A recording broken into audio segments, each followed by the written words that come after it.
Hello, this is Katie. Welcome back to my channel. This is day 26 of a video every day in May. I love this, or that I made myself do this, because I'm using stamp sets I have not touched. Aside from the new Lawn Fawn, obviously that was new, but I may not have touched that for a while. So this is another set, Portrait Pals, I believe, is what it is called. I showed you that. From Hello Bluebird, and I just love this little giraffe, so I wanted to color him up. The set does not come with any sentiments, it's just the animals and their feet and leaves and things. So I'm going to pick a sentiment for this card from another Hello Bluebird set, and then I googled a giraffe because I wanted to get a better idea, and then I picked out Copics based on that. So I'm showing you each marker before I use it. I'm using this combo, this YR27 and I believe YR24 for the inside spots. All the spots, and then up at the top it looks like their little head nubs are like a darker brown. I'm going to use that 2 brown combo on his little feet. That'll be poking out as well.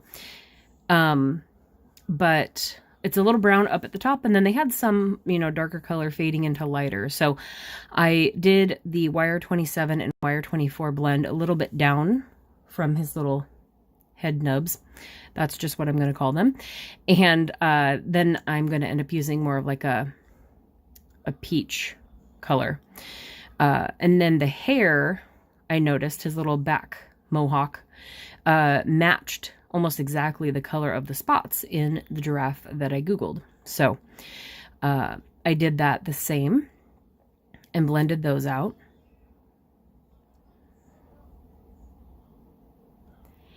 And then I take E53, which was the closest to what I saw for like the in-between color, in between the spots, and blended this out. I don't use any other marker, but I think this works out pretty well. I probably could have picked a shade darker and maybe used that like under his face or something, but I think I just went over it again with this marker, maybe to make it look a little bit darker. But other than that, this is the giraffe combination I came up with.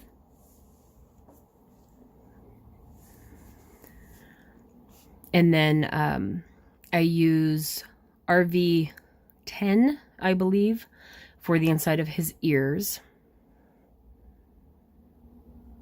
And I'm just using the darkest brown for his little nose holes instead of using black. So instead of taking the peach again and trying to blend that out, I actually grab my colorless blender and try to blend the peach into the pink ear. And I think that works out pretty well. So remember to go for your colorless blender. The cheaper Copic dupe marker sets all come with a 0 as well. So do not be afraid of using that to kind of blend 2 non-blendy colors together. And here I have 2 sets of 3 greens that I picked out just so that these leaves are a little bit different. So I'm just kind of picking leaves at random. And I am blending them kind of like they're spherical, just putting the darker color at both ends. That was G07. Sometimes I couldn't remember if I showed you the marker number. So then I'm going in with the second one for each of the leaves that I chose. I will do more in this combo towards the end, I think. And then YG03. I have a few favorite green combos. I think these are 2 of them. If I remember them. I usually just look up at my chart in the moment and decide.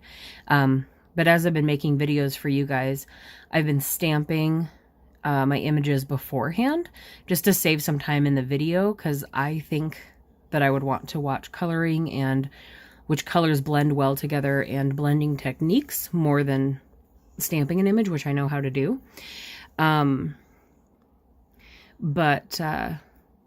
I also choose and pick out the Copics and the combos and set them to the side so that I'm not doing that while I'm filming. It just makes it a lot easier. So then this is my second green combo.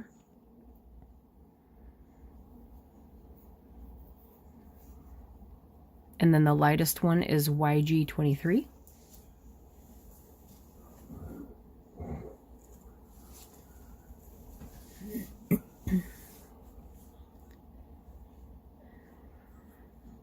And I'm just blending that out. And then I knew I wanted to use, I do use all of these leaves. So I'm just kind of picking a green set and then filling in 2 different green sets for each like similar plant. So this one and the one above it, I'll do one of each of my sets of green that I chose.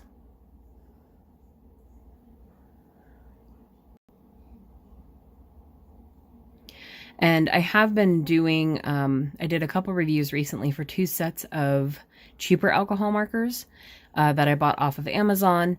And I will say I do love the brush tip of Copics. I think it's always going to be the best, but I don't not like coloring with the other Copics. I think they're great for the price.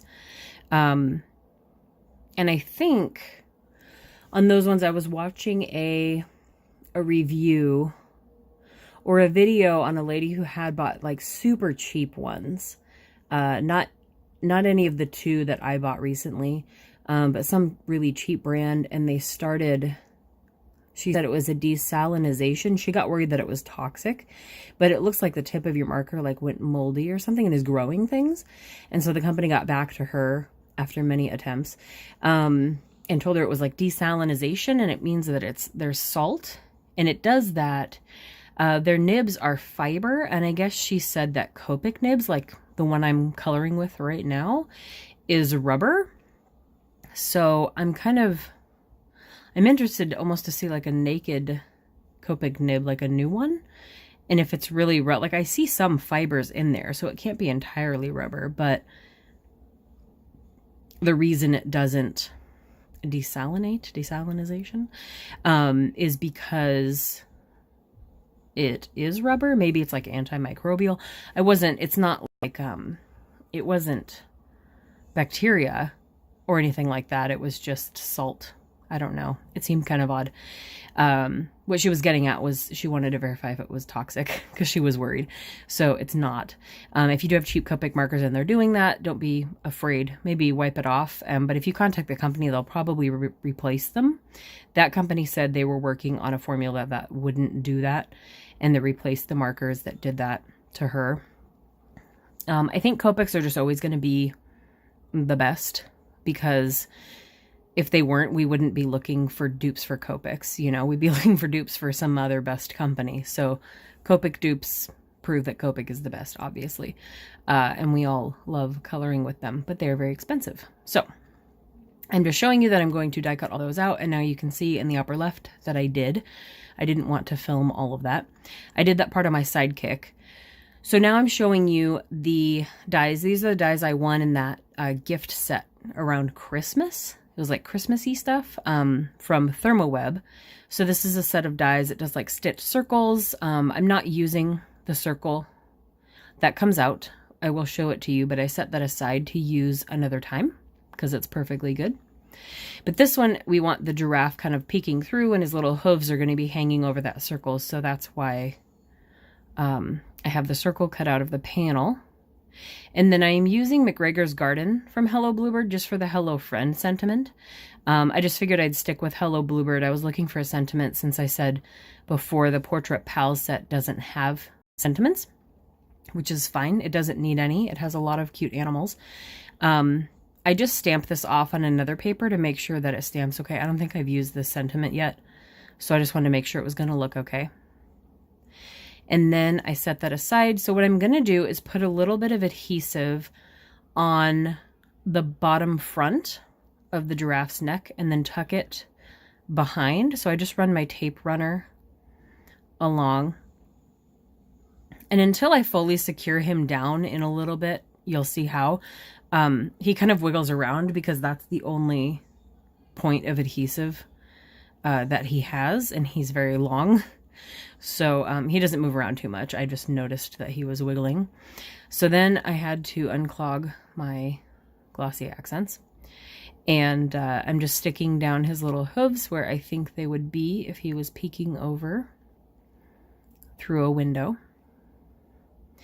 And then just because my craft paper, I don't know, I did some watercoloring last night and I didn't want anything to get on the front of the card. So I put some paper underneath it, and then I am just using my wide foam tape to support the whole backside of this card. And I'm going to put foam tape all on the back and then on the back of the giraffe as well. I just wanted you to, I don't show you pulling off the backs of these because that's just too much. I just wanted you to see my crazy process, how I operate sometimes when I'm putting foam tape everywhere. It's kind of ridiculous. And I've been getting even lazier lately with my foam tape application. In case you haven't noticed in videos, I will just put foam tape on the back of an image or something. And if it sticks out, I'll just flip the image over and chop off what is sticking out, as opposed to trying to cut it to the exact right size. Here is where the giraffe head neck is like wiggling around. I don't know if you can tell it, but I'm trying to like keep him in place and put foam on him at the same time. But like on the right side, you can kind of see some foam tape is coming off. So I end up just trimming it off from the front later. You might see me do that. I'm not sure you do, actually. I could be wrong. But anyway, I've just been doing that. And then, because it's really easy to trim from the front, like here. I just put excess. It went off of his little head nub thing. And then I just trim it off because it's just easier than trying to trim the foam before you stick it down, if that makes sense. I think it actually saves me time and it's very helpful. If you don't know what I'm talking about, ask me down below and I'll try to explain it better. But I think it saved me a lot of time in putting a lot of foam tape all over the back of my images lately. And then I'm just using glossy accents just because it's quick drying and I just prefer it over other glues at the moment. And because it can make things shiny as well. I just don't love when I use too much and it squishes out. I'm just trying to get better about not putting so much glue on the backside. And if I go off the screen with the thing in my tweezers before I stick it down, it's because I'm wiping off glue from the back onto like scrap materials because it's too gluey. So I'm just kind of trying to even these out, do the two big bushels and then the two big matching leaves. And then I just kind of ran with it. I probably should have or could have lifted up a couple of these on foam rather than trying to overlap them because I think it was a lot for them. It made them very high and I was having trouble trying to like press it down because I was overlapping. I could have just used a bit of foam tape and then it would have had some dimension as well. But that's fine. I think it turned out cute.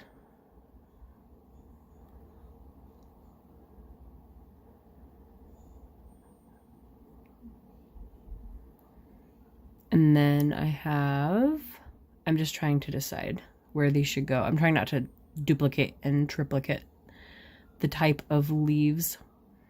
I have 3 more to add. And I think on the biggest bushel on the upper right of this card, I would have added another little leaf on the bottom of the branch. And I might still add one, I'm not sure. But I think it looked good as is. And then I have the last leaf to add, which I put near his little hoof. Hoof, yes. I don't know if it's called a hoof for a giraffe. It probably is. Anyway, so that is the card. I will see you guys for another video tomorrow. Thanks for watching. Bye.